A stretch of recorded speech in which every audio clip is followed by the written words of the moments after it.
Hey guys, today I'm going to show you how to use the embeddings that we've already created and used to suggest icons for our ToDo app. So let's begin by reviewing what we've already have done. And this is the app that we already did. So we can maybe try another example in here, read math textbook. And as you can see, the suggestion is currently not working because we haven't implemented the model for that. So you have to manually select the icon that you want, at least for now.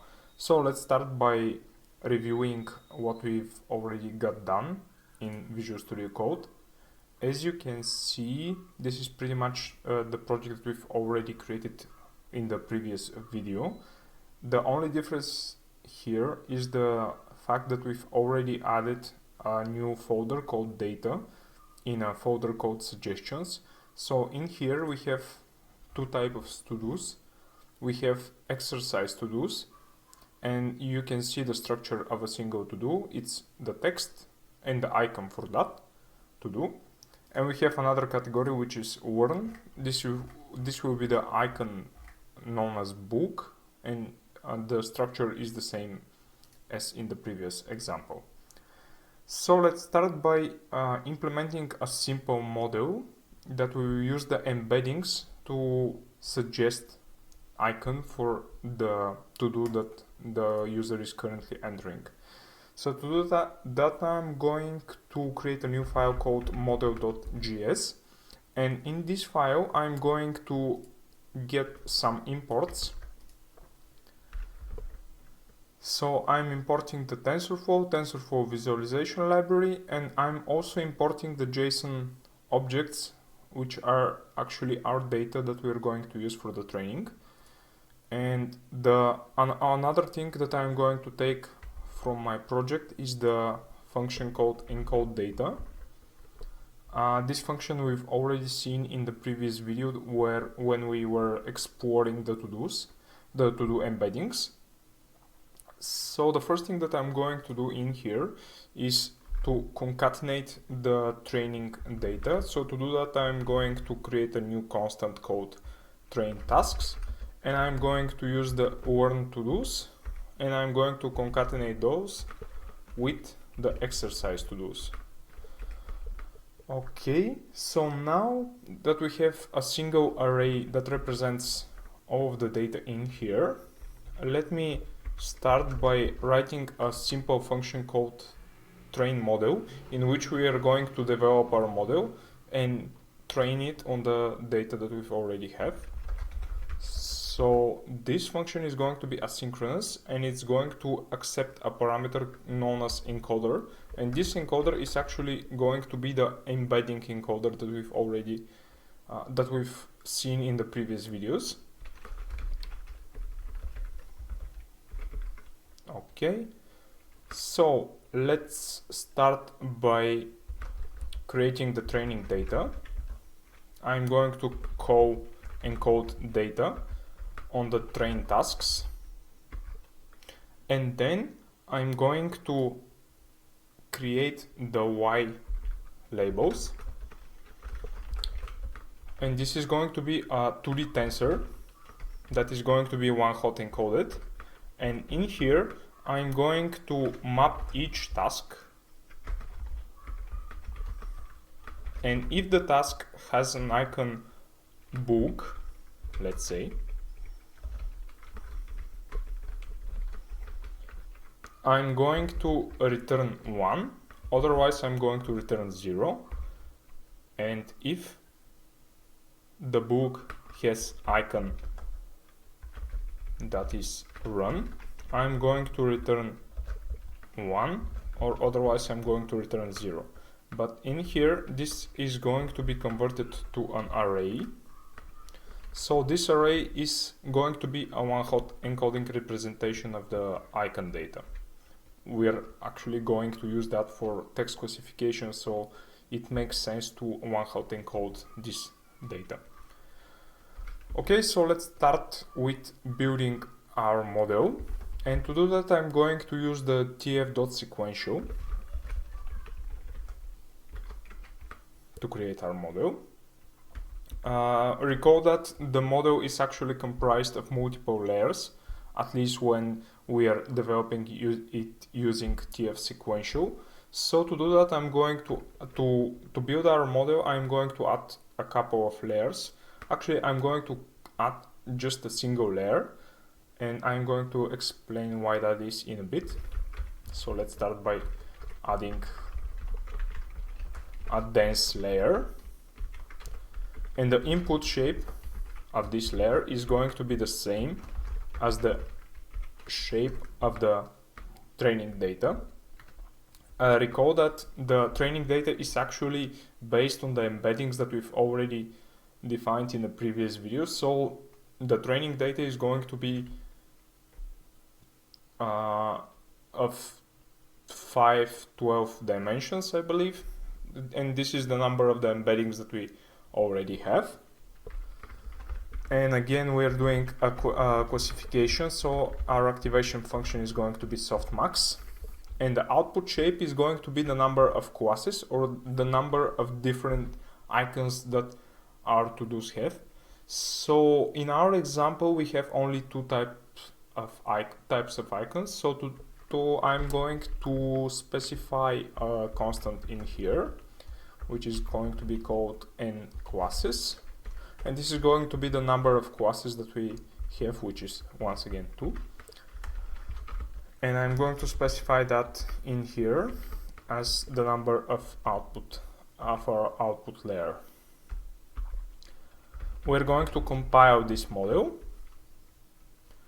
and I'm going to use categorical cross entropy as a loss function, because we are having a classification task. Our optimizer is going to be tf.train.atom, and I'm going to specify a warning rate of 0.001. And the last parameter that I'm going to specify is the additional matrix that we want to use, and this is going to be the accuracy. So this is pretty much it. Let me format the code. Okay, so we have our model, we have the compilation step, and then we need to train our model. To do that, I'm going to just copy and paste the code for the training step, because we've already seen how to do that in previous videos, and this is pretty much boilerplate code for that. And I'm going to retake the tf.vis import, because it's probably already gone. Yes, it is. Okay, so we have a training container in which we're going to represent the training data, the training process. We are supplying the training data, which is the embeddings from the to-dos, and the labels, or the one-hot encoded vector. We are specifying a batch size of 32, validation split, we are using 10% of the data for validation. We want our data to be shuffled because we don't want any ordering dependencies in our data. And we're specifying a callback, which is used by tf.vis to show the actual training process. Okay, so when all of this is done, I'm simply going to return the model from the function. So now that we have the train model function, and I forgot to pass the encoder in here. Okay, so the next thing that I want to do is to export this function. So I'm going to do that, and I'm going to say export train model, and let's check if everything is working properly. I'm going to go to the index file, and in here I'm going to call train model,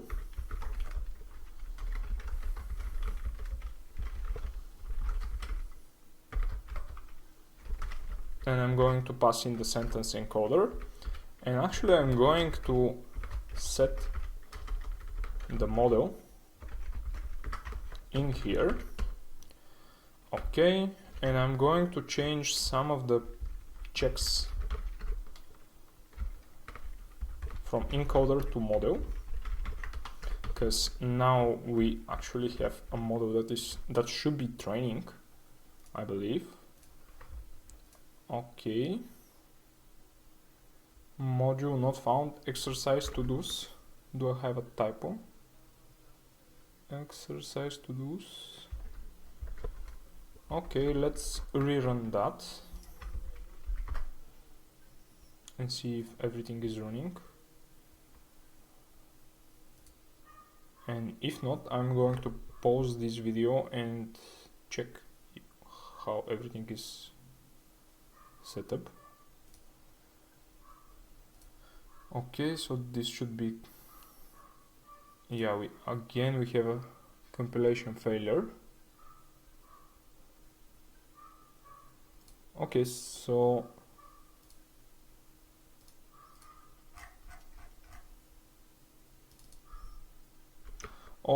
those files should be having an extension of JSON, not JS. Okay, let's try that again. Okay, preparing suggestions, and our model should start training, I believe.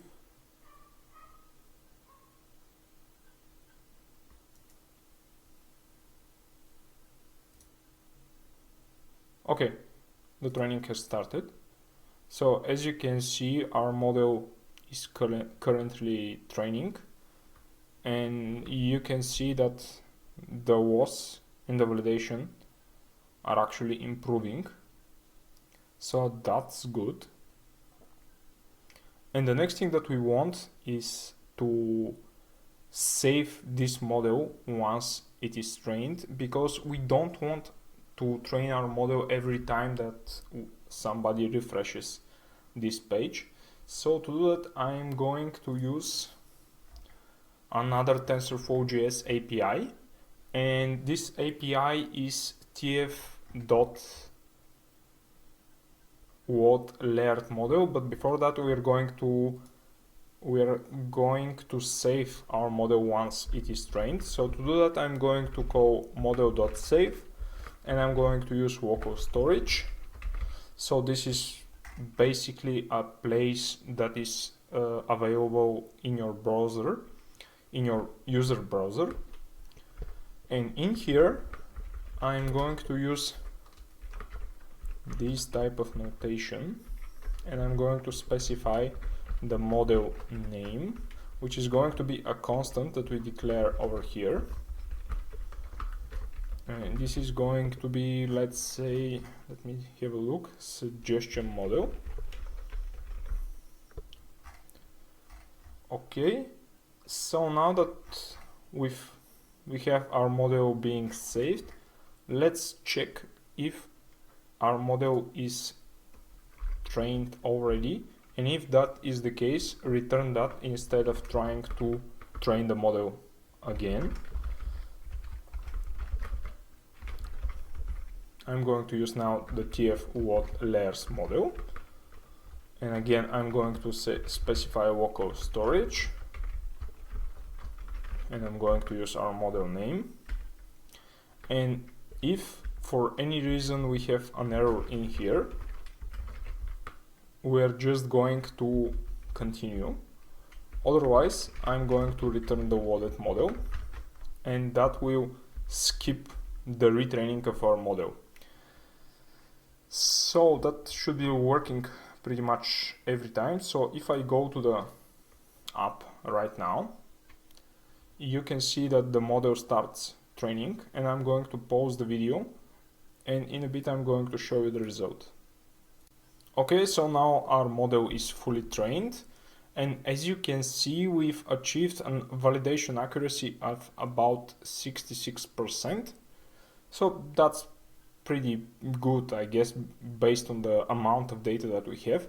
But there is a bug in my implementation, and as you can see, once the model is trained, this water continues to go, and the bug is in here in our index file. It shouldn't be set encoder, it should be set model. So if I refresh that now, we shouldn't retrain the model. So let's do that again. I'll refresh that, and we are just waiting for a model to be loaded and not trained again. So the model is right here in the app, but it's using the pre-trained one. Okay, so that seems pretty good. And the next thing that we want to do is to use our model to suggest an icon. To do that, I'm going to open the new task component. And in here, recall that we had a function called handle name change. And in this function, we are receiving a callback every time that the user types in something in here. So while I'm writing in here, this function is called every time. Okay, so how can we use that? The implementation that I've come up with is based on the fact that every time we input some character, we want to check if the input is like enough, is it long enough for us to actually do some prediction. And my implementation is pretty dumb because it checks only for spaces. So if you have at least one space in our input, the prediction is going to be started. But another thing that I wanted to do is to not make prediction on every new character. So to do that, I am assigning some sort of typing timeout, and I'm going to show you how we can implement that. So every time the user types in a character, I'm going to wait for another 400 milliseconds, and if the user has actually stopped writing, then we're going to make a prediction. So let's try how we can do that in React.js. So the first thing that I want to do is use another state variable, and it's going to be, the name of that variable is going to be type timeout, and the name is pretty much self-explanatory.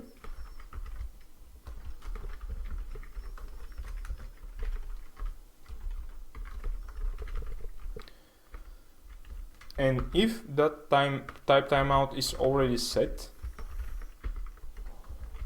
I'm going to clear it.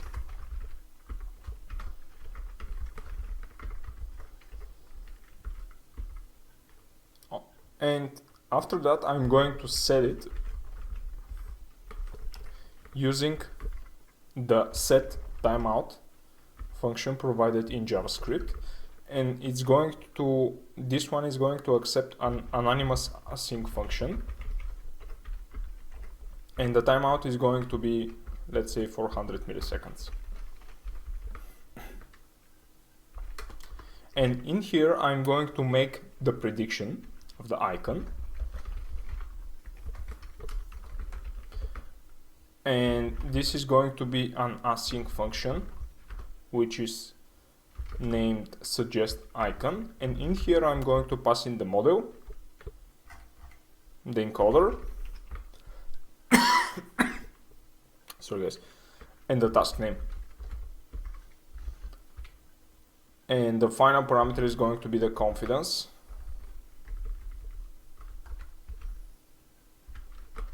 Confidence threshold. So this thing, the confidence threshold, is going to be the deciding factor. Okay, so let's specify our confidence threshold, and it's going to be 0.65. So intuitively, this means that we want our model to be at least 65% sure that the prediction is correct. And now that we have this one defined, I'm going to call the set predicted set suggested icon in here. And of course, we have to define the suggested icon function. So to do that, I'm going to go to the model file, and in here, I'm going to specify this function. Once again, this is going to be suggest icon, and it's going to accept a couple of parameters: the model, the encoder, the task name, and the threshold. Okay, let me move this out of the way. And I'm going to export this function. Okay, if I go back to the new task, I'm going to import it in here. Okay, so this should be running smoothly. And let's now focus on the implementation of the suggest icon. So the first thing that I'm going to check is whether or not we have a space in our task name. And if we don't have a space, we're just going to return null. So we're not going to suggest any icon, at least for now. So if the trimmed version, that means that we are removing all the spaces from the left or the right of the string. If this doesn't include a space, then we are going to return null. Okay, so now we are sure that the task includes a space. So the next thing that I'm going to do is to encode the task name using the embedding. And I'm going to call the encode data. I'm going to use the encoder, and in here I'm going to pass in the array, which is going to have just a single element, and in here the element is going to be this object with a single property text, and the text is going to be actually the name of the task. Okay, so the next thing that I want to do is to get the prediction from our model. So let's start by creating a constant called prediction, and I'm going to wait for the prediction of the model, and I'm going to pass in the encoded version of our task name, and I'm going to get the data from that.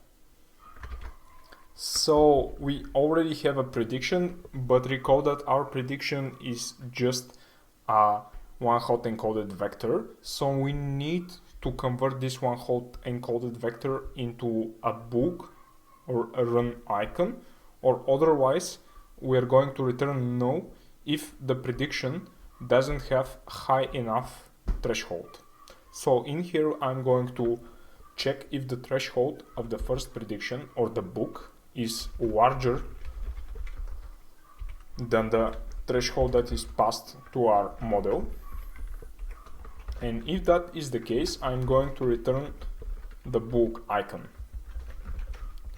Else I'm going to check for the prediction of the run icon, and if that condition is true, I'm going to return that icon, and otherwise I'm going to return simply no suggestion, and this no suggestion is going to be null. Okay, so now that everything is done, we should be able to try and test everything in here. Let me refresh that and read math textbook. And if we wait for a bit, the suggestion actually is the icon that you might have expected. So I'm going to accept this suggestion and save the task. Then I'm going to specify a task, let's say yoga workout. And if we wait for this suggestion, you can see that the suggestion is actually correct. The threshold is actually pretty large, so I'm going to actually decrease that, and I'm going to wait for, let's say, just 250 milliseconds before making a suggestion. And note that as long as I am continuing to type, there are no suggestions, but as soon as I stop, then the model is thinking, and here we don't have a suggestion, but after some time the suggested icon for this strange thing is book, which is not that great. But if I type in date with Jim and Pam, okay, so yep, as you can see, our model is not sure, so it doesn't give you a suggestion for that one. So tasks that are from categories that you don't currently understand, or more accurately, your model currently doesn't understand, should return no suggestion for their icon. Okay, so this looks pretty good, at least to me. So let's try with one more thing. Watch biology lectures, and the suggestion came up pretty quickly, so that's nice. Okay, so this is pretty much it. The source code and the complete tutorial is going to be linked down below. Please like and subscribe this video, and next I'm going to show you some image classification and image understanding, computer vision related stuff in the next videos. So thanks for watching. Bye guys.